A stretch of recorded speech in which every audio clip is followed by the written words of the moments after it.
Hello, and welcome to the 2025 RCM Technologies, Inc. Annual Meeting of Stockholders. Please note that this meeting is being recorded.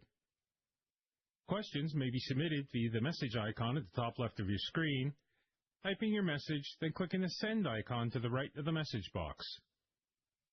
It is now my pleasure to turn the meeting over to Bradley S. Vizzi, Executive Chairman and President of RCM Technologies. Mr. Vizzi, the floor is yours. Thank you. Good afternoon, everyone, and welcome to RCM Technologies' 2025 Annual Meeting of Stockholders. Thank you for joining our virtual meeting. Today, we will conduct the formal business of the meeting as set forth in the company's notice of annual meeting and proxy statement, which are posted on the annual meeting website. It is our intention to conduct this meeting in accordance with these documents. Following that, I will answer questions from stockholders as appropriate and as time permits. Please note that in the interest of all stockholders, we will only address those questions that are pertinent to the business of the meeting. Now, I'd like to formally open the business portion of this meeting, which will now come to order. The polls for the items to be voted on at this meeting are open and will remain open until the end of the business portion of this meeting. Stockholders of record and beneficial owners with shares held in street name who have obtained and submitted to Equiniti, the company's transfer agent, a valid 11-digit control number, and who are attending this meeting but have not already voted or who wish to change their votes may do so now by clicking the proxy voting site link on the left side of the annual meeting website. Please note that if you have already voted and do not wish to change your vote, you do not need to vote again here. Kevin D. Miller, the company's Chief Financial Officer, will serve as Secretary of the meeting, and I will act as Chairman. The Secretary has in his possession a sworn affidavit of mailing of the notice of this meeting. The notice having been mailed beginning on or about November 13, 2025, together with the proxy statement and the form of proxy to all RCM Technologies, Inc. stockholders of record at the close of business on October 22, 2025. A complete list of stockholders of record in alphabetical order with the address of and number of shares held by each such stockholder has been on file at the principal office of RCM Technologies, Inc. at 2500 McClellan Avenue, Pennsauken, New Jersey, since December 10, 2025. Kevin D. Miller and Grace Flowers have been appointed judges of election for this meeting, and qualifying oath has been administered to them. Their representative will make a statement.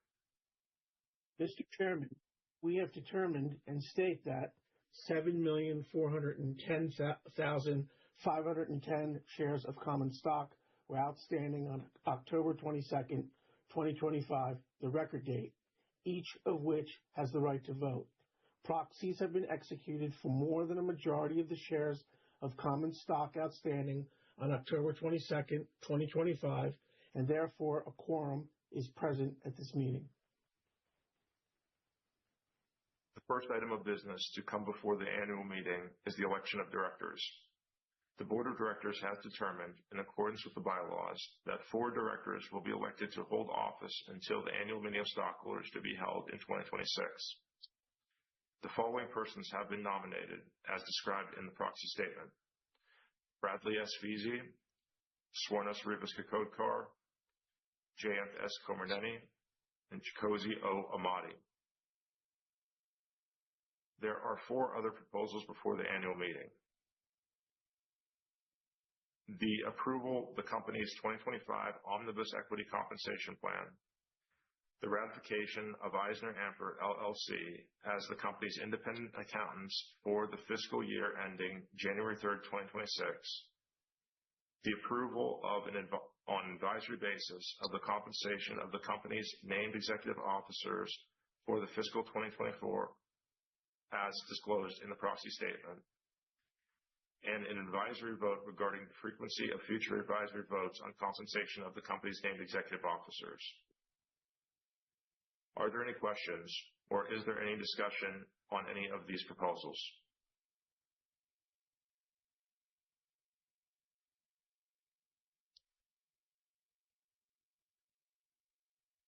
There being no further questions, let us now proceed to vote on the nominees of the Board of Directors. The approval of the company's 2025 Omnibus Equity Compensation Plan, the ratification of EisnerAmper LLP as the company's independent accountants, the approval on an advisory basis of the compensation of the company's named executive officers, and an advisory vote regarding the frequency of future advisory votes on compensation of the company's named executive officers. I now declare the polls open for voting on each of the 5 matters before the meeting.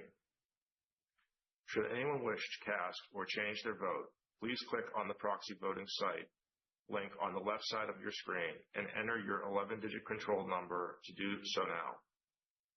Let me remind you that if you have sent in your proxy, there is no need for you to cast a ballot.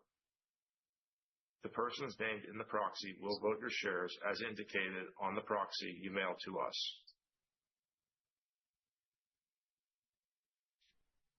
I now declare the polls closed.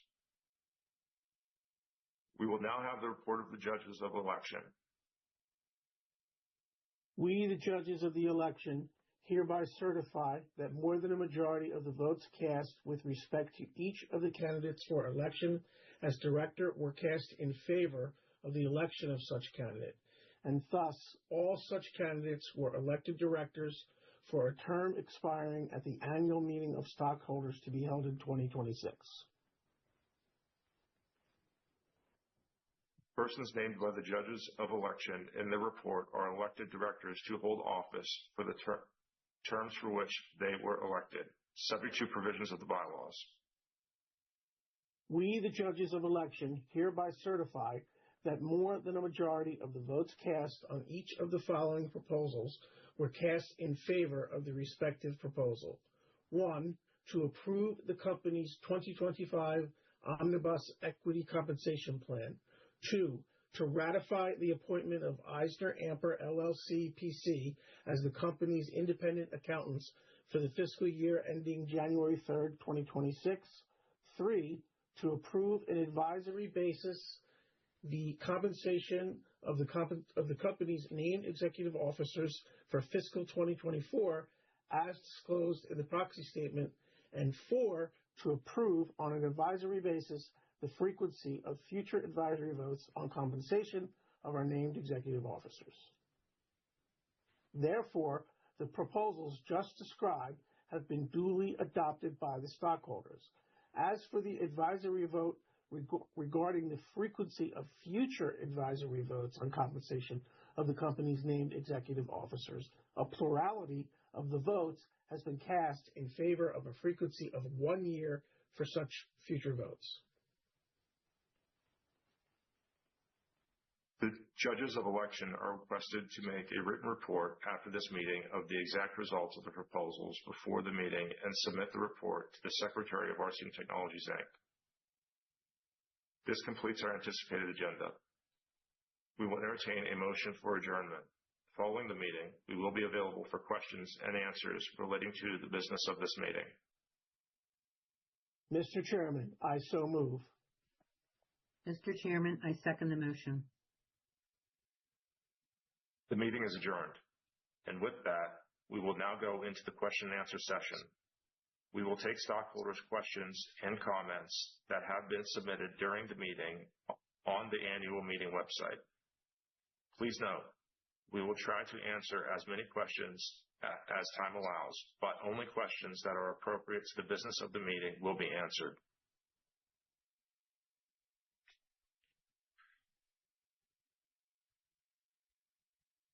Okay. It does not appear that there are any stockholder questions or comments in the queue. Thank you all for joining us today. I want to thank all of the company directors, executives, and partners for joining us, and I would like to thank all of our stockholders for your attendance at today's meeting and for your continued support of RCM Technologies. This now concludes the 2025 Annual Meeting of Stockholders of RCM Technologies, Inc. Thank you for participating. You may now disconnect.